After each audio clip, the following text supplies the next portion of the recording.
নমস্কাৰ বন্ধু বান্ধৱীসকল, আশা কৰিছোঁ আপোনালোক বহুত বেছি ভালে আছে। জ্যোতিকাৰ মিক্স লৈটিৰ মই জ্যোতিকাই আপোনালোক সকলোকে স্বাগতম জনাইছোঁ আৰু লৈ আহিছোঁ এটি সুন্দৰ ভিডিঅ'। এই দেখিছেনে মই পিন্ধি থকা কাপোৰযোৰ? নিশ্চয় মন কৰিছে নহয়নে? এইযোৰ একেবাৰে পুৰণি কাপোৰ, 20 বছৰৰ পুৰণি কাপোৰ। এইযোৰ ৰংটো অকণমান সোণালী ৰঙত গুণা কৰা আছিলে, একেবাৰে ৰংটো বেয়া হৈ গৈছিলে।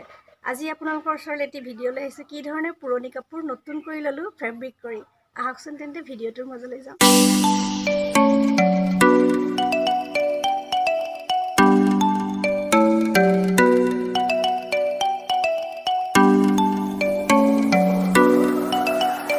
ফ্ৰেণ্ডছ, এই কাপোৰযোৰ হৈছে কাঞ্জু পাটৰ কাপোৰ। বহু পুৰণি, মোৰ মৰমৰ কাপোৰেই আছিল। পুৰণি হৈ যোৱাৰ কাৰণে পিন্ধিবলৈ বেয়া লগা হ'ল, আৰু যিহেতু ইয়াতে সোণালী ৰং কৰা আছিল আৰু সেই সূতাৰ ৰংখিনি প্ৰায় ডেমেজ হৈ গৈছিলে, সেই ভাবিলোঁ নতুন ৰূপ এটা দিওঁ। তাৰ কাৰণে মই লৈছোঁ এয়া বেঙুনীয়া ৰঙৰ ফেব্ৰিকৰ ৰং, আৰু লৈছোঁ বগা ৰং, আৰু লৈছোঁ এডাল মিহি ব্ৰাছ। আৰু এয়া বগা আৰু বেঙুনীয়া অকণমান মই সাফৰটোৰ ওপৰতে উলিয়াই ল'লোঁ। আৰু মাজৰ যিখিনি অংশ, যিহেতু গোটেই চাদৰখনত সৰু সৰু পাত আৰু এই শিৰাসমূহে আছিল, মোৰ সেইকাৰণে কি ৰং দিম একো ভাবি পোৱা নাছিলোঁ, আৰু কেনেকৈ এই কাপোৰযোৰ ব্যৱহাৰৰ উপযোগী কৰিম ভাবি পোৱা নাছিলোঁ। সেয়ে প্ৰথমতে মেখেলাখনত মই এয়া বেঙুনীয়া আৰু বগা মিলাই পেলাই মাজৰ শিৰখিনিত দি ল'লোঁ। কোনো ধৰণৰ মই চিন্তা কৰি লোৱা নাছিলোঁ মই কি ৰং দিম, কেনেকৈ কাপোৰযোৰ ভাল হ'ব। তাৰপিছত একেবাৰে ৰং দি গৈ আছোঁ আৰু কাপোৰযোৰ কৰি গৈ আছোঁ। এতিয়া আপোনালোকেও চাওকচোন, মই কাপোৰযোৰ কৰিবলৈ লৈছোঁ যদিও একো গম পোৱা নাই মই কি পিছত দিম। তাৰপিছত মই ভাবিলোঁ ইয়াতে পাতসমূহত 3টা ৰং দিওঁ, কেতিয়াবা ব্লাউজৰ অসুবিধা হ'লে বেলেগ বেলেগ ৰঙৰ ব্লাউজো যাতে মিলে কাপোৰযোৰৰ লগত। সেইকাৰণে মই পাতসমূহত প্ৰথমতে য়েল্ল' কালাৰ এটা ল'লোঁ, তাৰপিছত ৰেড কালাৰ ল'লোঁ আৰু গ্ৰীণ কালাৰ ল'লোঁ। আৰু কেনেকৈ কৰিছোঁ চাওকচোন, এয়া বগা আৰু বেঙুনীয়া দুইটা মিলাই গোটেই মাজৰ শিৰসমূহত দি ল'লোঁ। ইয়াতে যিহেতু ইমান ডাঙৰ কাম, যথেষ্ট ফুল মানে মাজৰ শিৰবোৰ আছে, এই পাতৰ লগে লগে যথেষ্ট কাম হ'বৰ কাৰণে ইয়াত ফ্ৰেম লগোৱাৰ কোনো কথাই নাই। ফ্ৰেম লগাই থাকিলে যথেষ্ট দেৰি হ'ব আৰু ইমান সময়ো নাই। সেই গতিকে মই গোটেই চাদৰখন পাৰি লৈছিলোঁ আৰু তলত দিছিলোঁ এখন ডাঠ কাগজ, আৰু ইফালে পূৰা ফিটিং কৰি লৈছিলোঁ। লৈ পেলাই মই এনেকৈ ৰং কৰিছিলোঁ। ফ্ৰেণ্ডছ, ফ্ৰেম কৰি কৰিলে যথেষ্ট সময় লাগিব, আৰু ইয়াৰ ৰং ইফালৰ পৰা সিফালে হৈ নাযাওক বুলি বৰ সাৱধানে কৰিছিলোঁ। এয়া ৰঙা ৰং লৈছিলোঁ, আৰু ৰঙা ৰংটো এয়া মাজৰ অংশটোত এয়া ব্ৰাছডালেৰে দি দিছিলোঁ। যিহেতু ইয়াতে গুণাৰ কাম কৰা আছিলে, গুণাখিনিৰ ওপৰত ৰঙা ৰংটো বোলাই দিয়া নাছিলোঁ, আৰু ছাইডবোৰ যিহেতু ৰংবোৰ ডেমেজ হৈছিল অলপমান সূতাসমূহৰ, সেইকাৰণে বগা ৰংটোৰে অলপ অলপ দি দিছিলোঁ। আৰু গুণাসমূহ জিলিকিবৰ কাৰণে, গুণাখিনি দিয়াৰ কাৰণে আৰু এটা ধুনীয়া ষ্টাইল হ'ব, সেইকাৰণে গুণাখিনিৰ ওপৰত মই ৰং কৰি দিয়া নাছিলোঁ। বৰ সাৱধানে মাজে মাজে এই ধৰণে ৰং কৰিছিলোঁ, যাতে ফেব্ৰিক নিচিনা নালাগে, এম্ব্ৰইডাৰিঙৰ নিচিনাই হৈ থাকক। এতিয়া ফ্ৰেণ্ডছ চাই থাককচোন মই কেনেকৈ কৰিছিলোঁ, আৰু চাদৰখন মই একেবাৰে পাৰি লৈছিলোঁ ফিটিংকৈ। এয়া ফ্ৰেণ্ডছ, চাদৰখন এই ধৰণে মই পাৰি লৈছিলোঁ, আৰু মাজৰ সেই বেঙুনীয়া আৰু বগা মিলাই মাজৰ অংশখিনি কৰিছিলোঁ। আৰু এতিয়া সেউজীয়া, হালধীয়া আৰু ৰঙা ৰংটো একেবাৰে পাতসমূহত নিজে এটা আইডিয়া কৰি দি গৈছিলোঁ। 3টা ৰং দিয়া কাৰণটো কৈছোঁ, ব্লাউজটো কি যিহেতু আগৰে বহুত পুৰণি কাপোৰ, এযোৰ নাটিবও পাৰে ব্লাউজটো, সেয়ে ভাবিলোঁ 3টা ৰং দিওঁ, তেতিয়া বেলেগ বেলেগ ব্লাউজো আমি পিন্ধিব পাৰোঁ। এয়া মই কৈছোঁৱে আগতে যে গুণা ৰংখিনি মই ৰাখিছিলোঁ, আৰু এনেধৰণে মই চাদৰখন সম্পূৰ্ণ কৰিছিলোঁ। গোটেই চাদৰখন পাৰি লোৱাৰ কাৰণে মোৰ কাম কৰিবলৈ সহজ হৈছিল। ফ্ৰেণ্ডছ, এয়া পাতল ৰঙৰ সেউজীয়া ৰংটো দি লৈছিলোঁ। যিহেতু 3টা ৰং দিয়াৰ কাৰণটো মই কৈছোঁৱে, ব্লাউজটো যিহেতু নাটিবও পাৰে, যথেষ্ট পুৰণি চাদৰ মেখেলা এযোৰ, আৰু ইমান মৰম লগা চাদৰ মেখেলাযোৰ এনেকৈ যদি ধুনীয়াকৈ ৰং কৰি আমি নতুন কৰি ল'ব পাৰোঁ, তেনেহ'লে পিন্ধিবলৈ ভাল লাগিব আৰু নতুন এটা ডিজাইন হ'ব। সেইকাৰণে এনেকৈ মই কৰিবলৈ লৈছিলোঁ।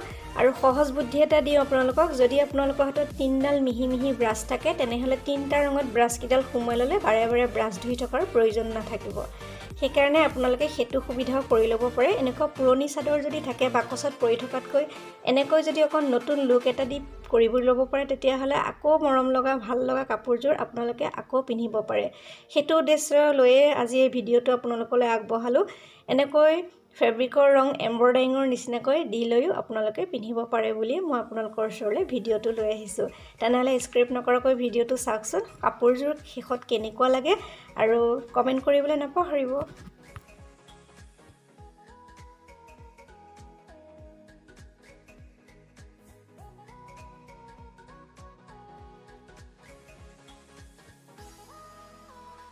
ফ্ৰেণ্ডছ, এতিয়া মই কি ধৰণে কাপোৰযোৰ কৰিছোঁ অকণমান চাওকচোন, তেনেহ'লে ভিডিঅ'টো চাই থাকক।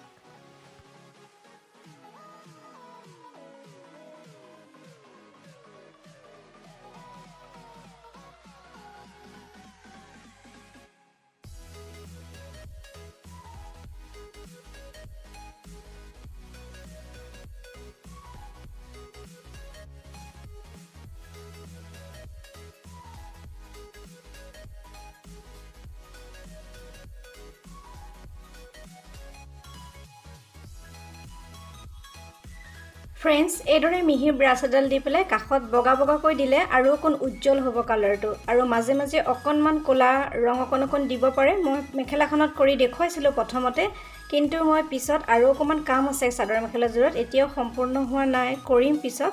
হ'লেও আপোনালোকক কৈ থৈছোঁ, মাজে মাজে অকণ ক'লা আগ এডাল দি দিলে আৰু অকণ জিলিকি উঠিব, আৰু এনেকৈ ছাইডত বগা ৰংটো আপোনালোকে দি ল'ব পাৰে।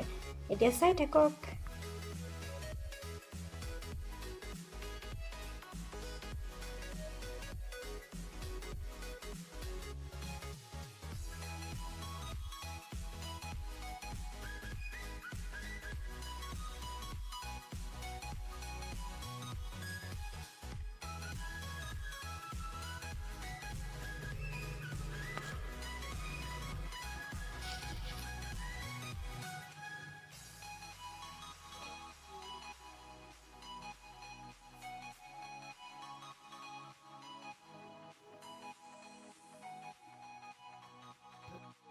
ফ্ৰেণ্ডছ, এইদৰে মই ব্লাউজটোতো ইয়াত 3টা পাত দি ল'লোঁ। যদি কিবা কাৰণত ব্লাউজটো টান হৈ গ'লহেঁতেন, তেতিয়া মই কাঞ্জুপাতৰ একে ৰঙৰ কাপোৰখিনি ছেটটো মিলাই ল'লোহেঁতেন। এতিয়া যিহেতু হাতটো মোৰ সোমাইছে, গাটো অকণমান টান হৈছে, হ'লেও চিলনি খুলিলে ধুনীয়াকৈ আঁতি গৈছে।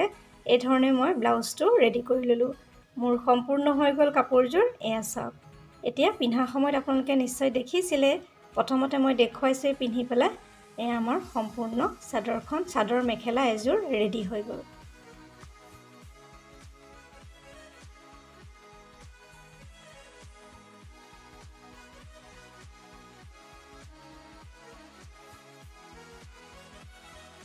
ফ্ৰেণ্ডছ, এতিয়া কওকচোন কেনেকুৱা পালে কাপোৰযোৰ? নিশ্চয় ভাল লাগিল নহয়নে? নতুন কাপোৰ আপোনালোকৰ বাবে লৈ আহিম। এই কাপোৰযোৰ যেনেকৈ পুৰণাৰ পৰা নতুন কৰি উলিয়ালে, আকৌ নতুন ভিডিঅ' আপোনালোকৰ ওচৰলৈ। ইমান সময় মোৰ ভিডিঅ'টো চাই থকাৰ বাবে সকলোকে ধন্যবাদ জনাইছোঁ। পুনৰ অহাৰ প্ৰতিশ্ৰুতিৰে আজিলৈ আহোঁ। Bye bye.